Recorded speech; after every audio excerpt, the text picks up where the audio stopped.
Good morning. Good morning. So, I guess let's start out, Jen. Tell us a little bit about you and your background, and then we'll really get to it. Okay, background. I have noticed there's so many young and innovative and excited people in our industry now, and I remember when I used to be that young person, so I'm going to reveal a little bit of my age now here, but I've been working in the industry for over 20 years. Took a little break when my kids were small, but started out in the truckload world. Came back and worked with a railroad, and a few years ago moved into the drayage industry, working on the intermodal supply chain, and that's where I've been with Evans Network for the last 4 years. So, I have to admit, with all of my transportation background, I know very, very little about drayage. And talking about that with my team a little bit before this, that seemed to be kind of the consensus. So, let's start really high level and tell us what exactly is drayage. Right. So I, again, worked in the industry for years and heard the word drayage and had no idea what it meant. But drayage is pretty simply the trucking arm of an intermodal logistics move. And there's two major parts of drayage. There's international drayage from the ports and domestic drayage from the rails. So container drayage is really kind of doing either that origin or that destination point, and it's the final trucking move that gets it where it needs to go, or the one that gets it into the port, so it makes sail or makes the train. But it's a pretty integral part of the supply chain. What do you think the biggest issues overall are today that are facing the drayage industry? The drayage industry has a few. We have been, I would say, a little bit behind the rest of the industry maybe as far as technology goes. A lot of drayage operations are still very old school. They do a very, very good job. They have a lot of tough deadlines to meet when you're talking about trains and ships. But technologically, we're probably not where we should be. So luckily, we have been really taking advantage of partners that we can, whether it be for fraud, whether it be for real-time updates, on-water tracking, on-land tracking, just really getting as many tools as we can for our company, for our agent partners, for our customers. And we're getting there. We're getting there. We're unrolling a brand new operating system next year that we're very excited about that will make our integrations fantastic. API, EDI, tracking. So we're getting there. Technology has been probably a little bit of a struggle, but I'm optimistic about it. In addition to technology, I think we talked about, the last couple of years being pretty hard on the drayage industry as it has been for much of trucking, with both, lack of demand and rates being pretty low. Can you talk a little bit about that and how it's affected the drayage industry specifically? Sure.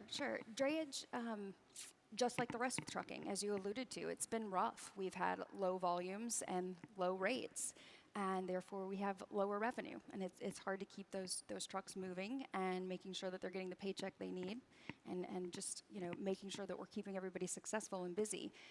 We've had so much additional capacity also in the last few years. A lot of trucking companies, maybe newer or different or new to the industry, and they come in and they kind of offer these unsustainable rates to the customers just to get their foot in the door. And turns out that you can't necessarily be successful with those rates. You can't pay your driver and make money and continue to make those ship cuts and those train cuts and everything you need to do.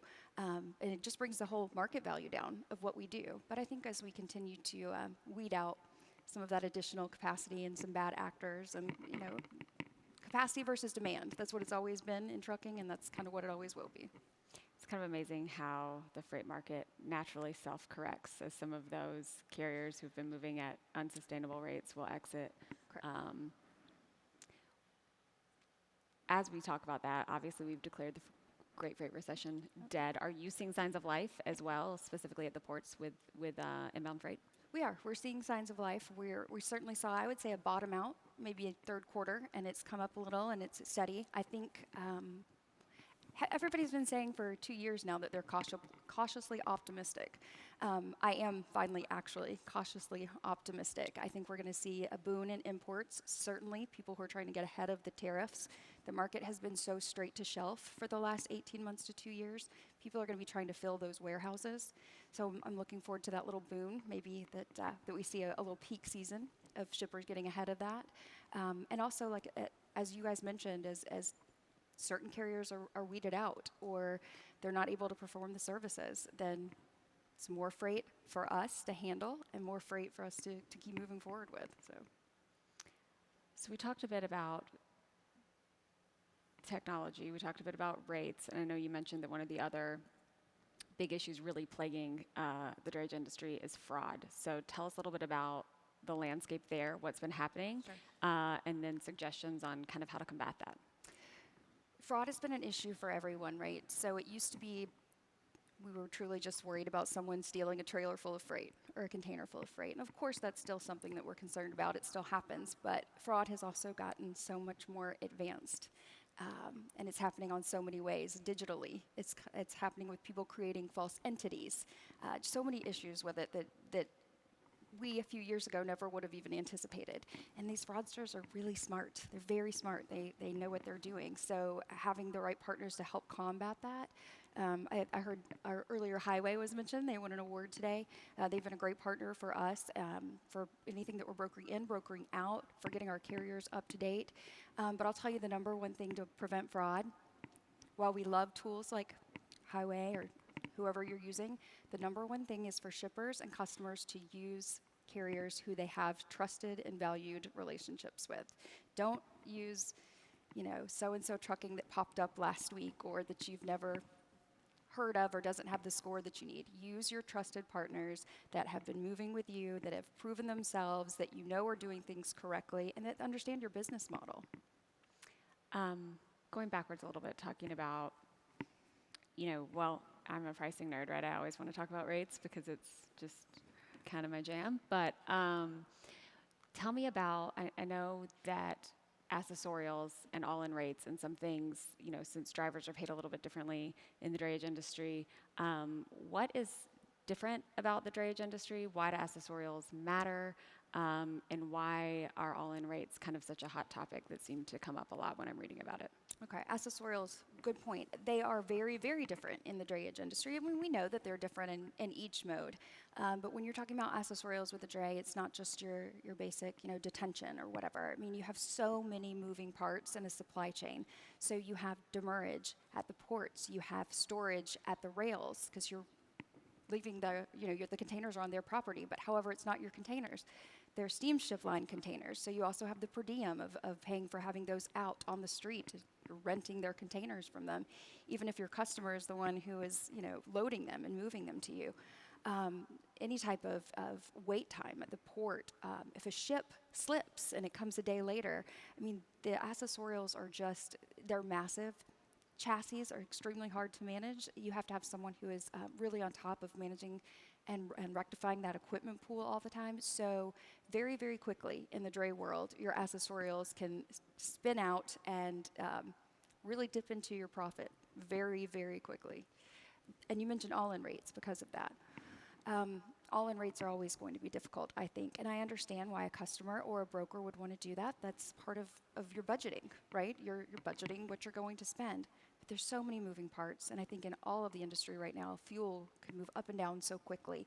And there's so many unexpected things that could happen. An all-in rate is just not a sustainable thing either.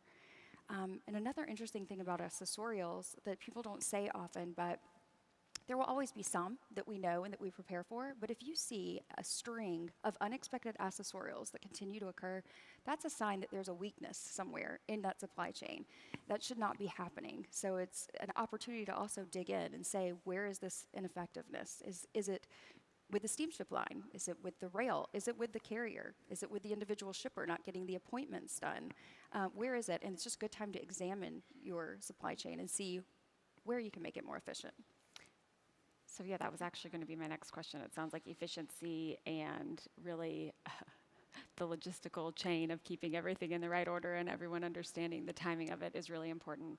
Are there any tips or tools that you guys use to try to combat? I mean, I think it's clear that accessorials, are trying to rectify an issue with a monetary value, but I think everyone agrees that you'd rather fix the problem than get the revenue from the accessorials. So are there any ways that you've found that are helpful to do that or that can help keep that moving a lot more smoothly and avoid the need for accessorials so heavily?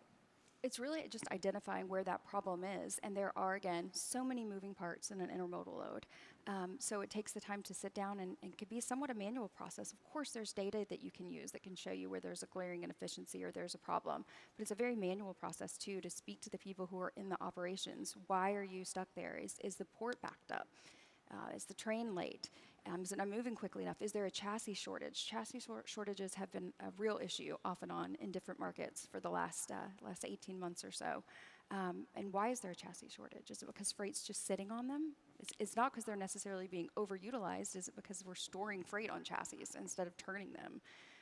So it's a process that we go through by truly working with our agents, who are our operational frontline partners, and saying, let's identify what we can do that would make your trucks more efficient, and then let's go to our partners at the rails, at the steamship lines, at our customers, and say, hey, let's turn this better. Let's make it more efficient. And are they pretty open to that? I mean, are they open conversations, or are they, right, like the railroads, steamship lines? They're huge companies who don't have quite as much competition as what we're used to maybe in trucking with so much fragmentation. So how do those conversations go? It's a relationship builder, right? You hope that that they're listening to their dray carriers, because they understand that we're the wheels on the road. Eventually, the product that they're moving has to go on a truck to get where it needs to go. And again, I think there are a lot of great events that happen throughout the year, a lot of great industries, whether it's like ANA or TPM or whatever, that really work to bring all those pieces of the supply chain together. Yeah. Well, of course, to bring all the pieces of the intermodal supply chain. You guys are just going to continue your intermodal and drayage focus, right? We did roll out some intermodal rate tickers this week. There you go. Yes, there you go. It's just going to grow. But building that relationship where I have somebody who I feel comfortable going to at a railroad, which is, again, you mentioned, they're huge, they're massive. They don't have a lot of competition. They have a monopoly almost on what they do. But knowing that I have someone at the railroad in the intermodal division who will advocate for their carriers and really listen, or you have someone at a steamship line that you can call and say, hey, can you just help me with this? We could be moving 4 or 5 more of these, or help me with this container. I'm not sure what's going on. But again, so much of it, and data is amazing, and it's the perfect thing to use for a marker to see the problem, but then nothing replaces that final step, which is the personal relationship and identification of it. Okay. Anything else we should know about drayage? Oh, wow, drayage. There's so much to know. I think my favorite thing about drayage is the fact that it is the domestic and the international part of it. It makes me so excited to see what's happening as imports and exports and what's coming in. And I think it's a great indicator of what the entire trucking industry will look like in the country. Drayage has been tough also because it's part of intermodal. It's very important that we prove that there's a reason we exist and that we're more effective and more efficient and more economical. And that's tougher to do when you've had truck rates that have been so low over the last 18 months or so.